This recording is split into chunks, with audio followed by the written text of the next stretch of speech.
Winnie the Pooh by A.A.Milne. Brought to you by Kelly Pry Audio Productions. Introduction. If you happen to have read another book about Christopher Robin, you may remember that he once had a swan. Or the swan had Christopher Robin, I don't know which, and that he used to call this swan Pooh. That was a long time ago, and when we said goodbye, we took the name with us, as we didn't think the swan would want it anymore. Well, when Edward Bear said that he would like an exciting name all to himself, Christopher Robin said at once, without stopping to think, that he was Winnie the Pooh. And he was. So, as I have explained the Pooh part, I will now explain the rest of it. You can't be in London for long without going to the zoo. There are some people who begin the zoo at the beginning, called Way In, and walk as quickly as they can past every cage until they get to the one called Way Out. But the nicest people go straight to the animal they love the most, and stay there. So when Christopher Robin goes to the zoo, he goes to where the polar bears are, and he whispers something to the third keeper from the left, and doors are unlocked, and we wander through dark passages and up steep stairs until at last we come to the special cage, and the cage is opened, and out trots something brown and furry, and with a happy cry of, "Oh, bear!" Christopher Robin rushes into its arms. Now this bear's name is Winnie, which shows what a good name for bears it is. But the funny thing is that we can't remember whether Winnie is called after Pooh or Pooh after Winnie. We did know once, but we have forgotten. I had written as far as this when Piglet looked up and said in his squeaky voice, "What about me?" "My dear Piglet," I said, "the whole book is about you." "So it is about Pooh," he squeaked. You see what it is. He is jealous because he thinks Pooh is having a grand introduction all to himself.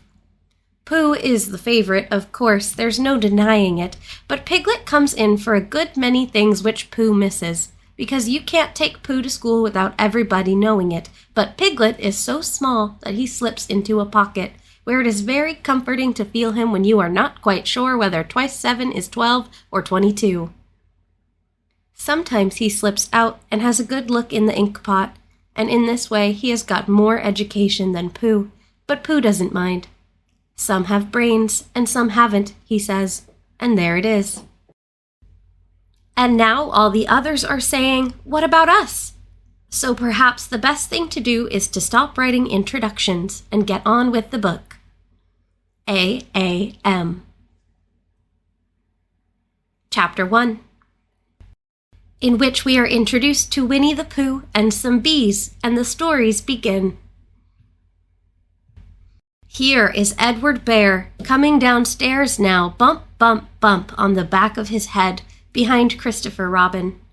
It is, as far as he knows, the only way of coming downstairs, but sometimes he feels that there really is another way, if only he could stop bumping for a moment and think of it. And then he feels that perhaps there isn't. Anyhow, here he is at the bottom, and ready to be introduced to you, Winnie the Pooh. When I first heard his name, I said, just as you are going to say, "But I thought he was a boy." "So did I," said Christopher Robin. "Then you can't call him Winnie." "I don't." "But you said, 'He's Winnie the Pooh.' Don't you know what 'there' means?" "Ah, yes, now I do," I said quickly, "and I hope you do too, because it is all the explanation you are going to get." Sometimes Winnie the Pooh likes a game of some sort when he comes downstairs, and sometimes he likes to sit quietly in front of the fire and listen to a story. This evening, "What about a story?" said Christopher Robin. "What about a story?" I said. "Could you very sweetly tell Winnie the Pooh one?" "I suppose I could," I said. "What sort of stories does he like?"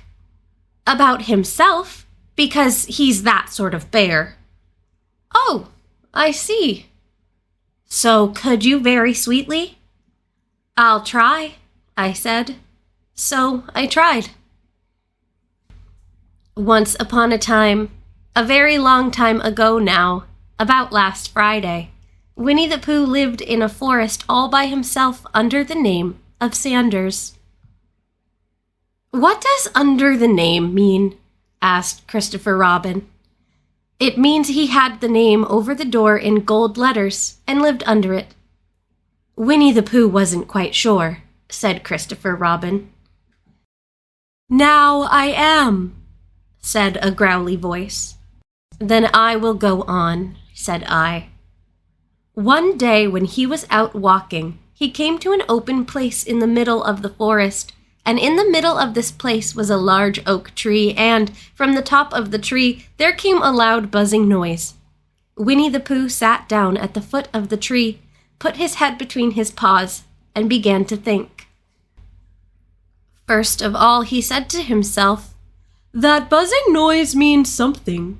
You don't get a buzzing noise like that, just buzzing and buzzing without its meaning something. If there's a buzzing noise, somebody's making a buzzing noise, and the only reason for making a buzzing noise that I know of is because you're a bee."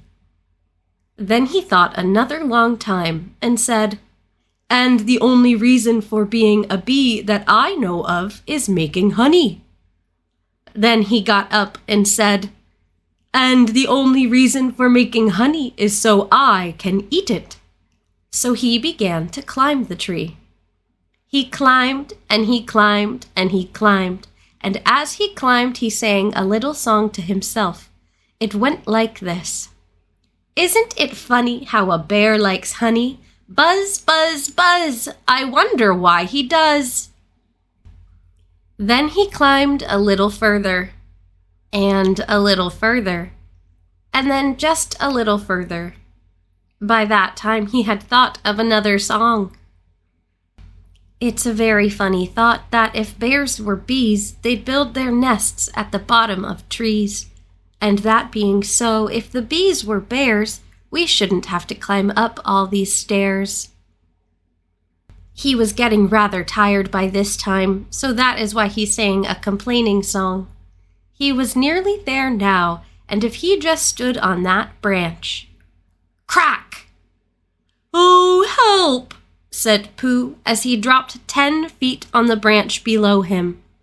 "If only I hadn't," he said as he bounced 20 feet onto the next branch.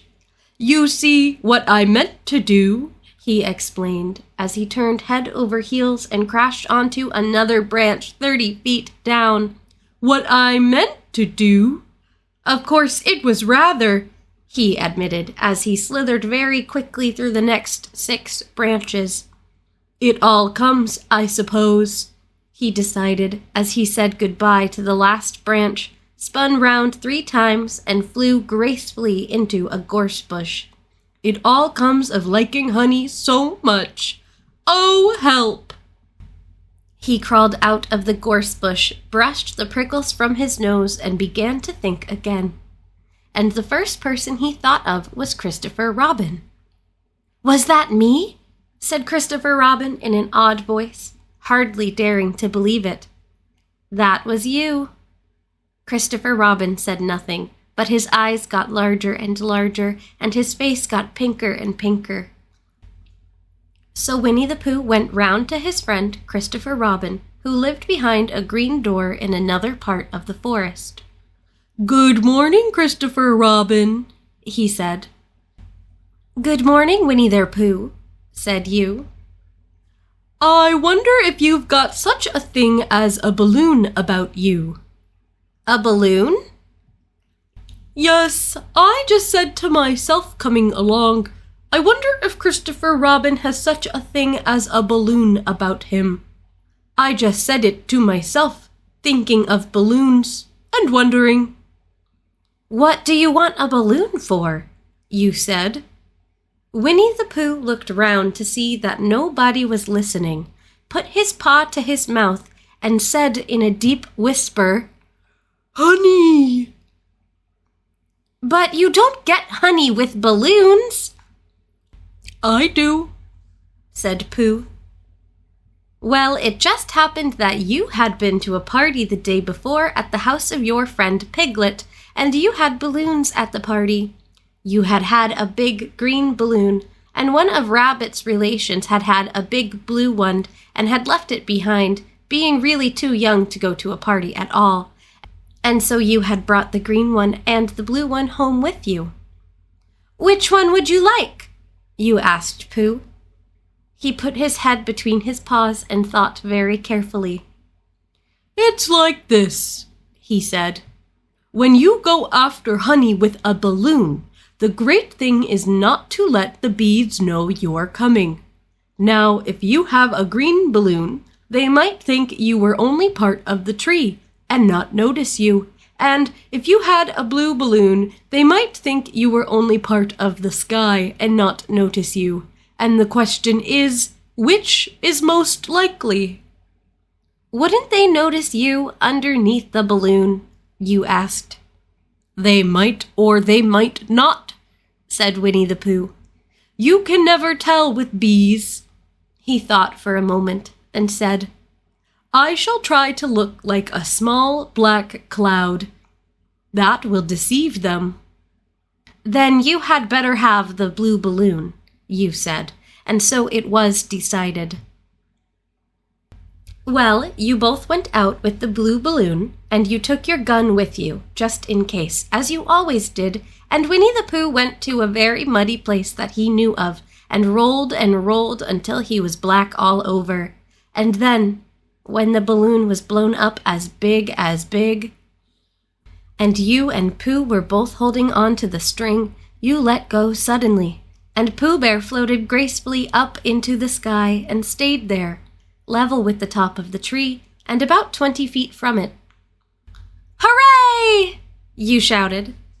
"Isn't that fine?" shouted Winnie the Pooh down to you. "What do I look like?" "You look like a bear holding onto a balloon," you said. "Not," said Pooh anxiously, "not like a small black cloud in a blue sky?" "Not very much." Well, perhaps from up here it looks different. And, as I say, you can never tell with bees."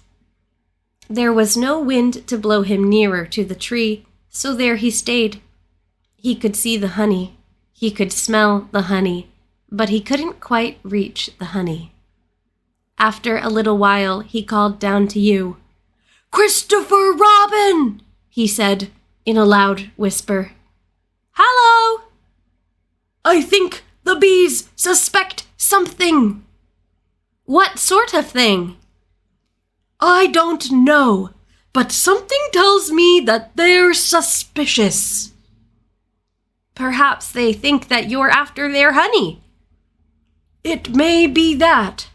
You can never tell with bees." There was another little silence, and then he called down to you again.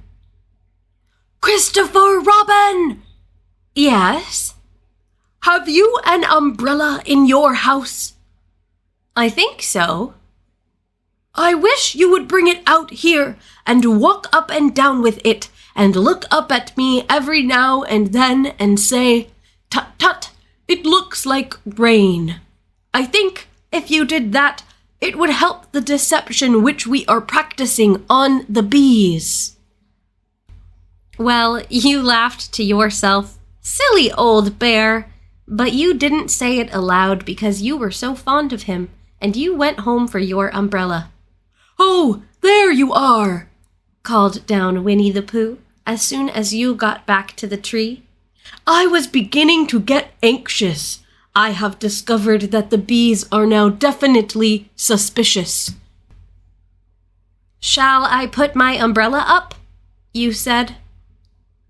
"Yes, but wait a moment. We must be practical. The important bee to deceive is the queen bee. Can you see which is the queen bee from down there?" "No." "A pity. Well, now, if you walk up and down with your umbrella saying, 'Tut, tut, it looks like rain,' I shall do what I can by singing a little cloud song, such as a cloud might sing. Go! So, while you walked up and down and wondered if it would rain, Winnie the Pooh sang this song. How sweet to be a cloud floating in the blue. Every little cloud always sings aloud. How sweet to be a cloud floating in the blue. It makes him very proud to be a little cloud. The bees were still buzzing as suspiciously as ever. Some of them indeed left their nests and flew all round the cloud as it began the second verse of this song, and one bee sat down on the nose of the cloud for a moment, and then got up again. Christopher, ow! Robin! Called out the cloud. Yes? I have just been thinking, and I have come to a very important decision.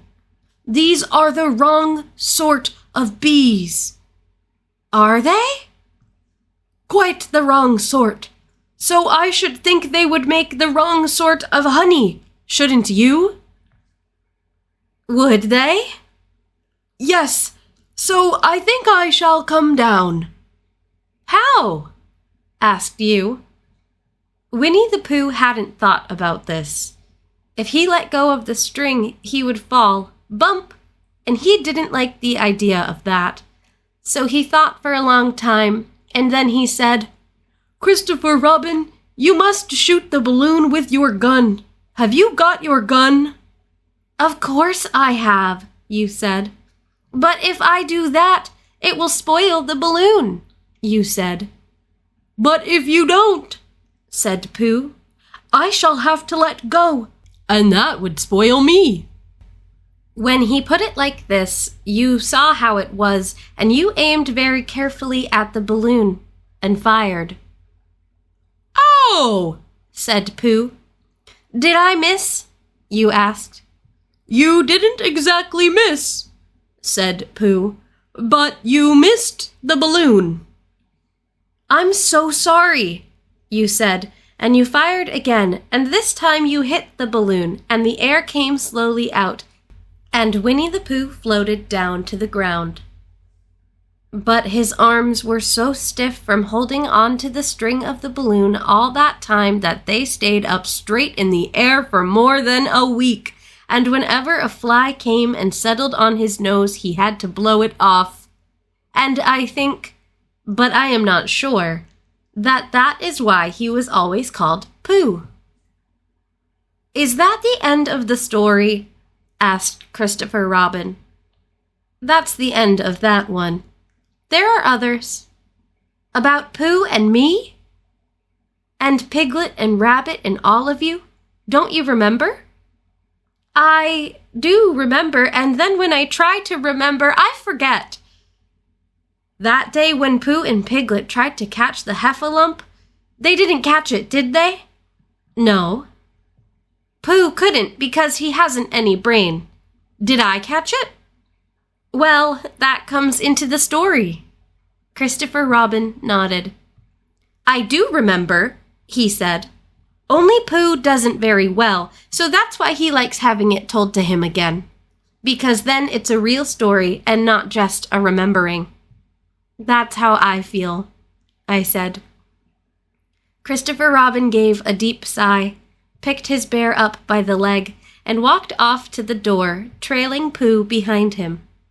At the door he turned and said, Coming to see me have my bath?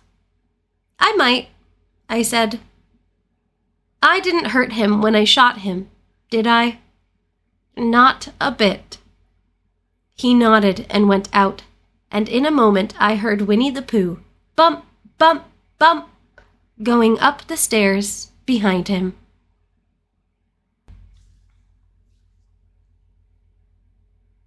Thank you for listening to Kelly Pry Audio Productions. Please consider liking and subscribing. For all business inquiries, please email kpryaudio@gmail.com.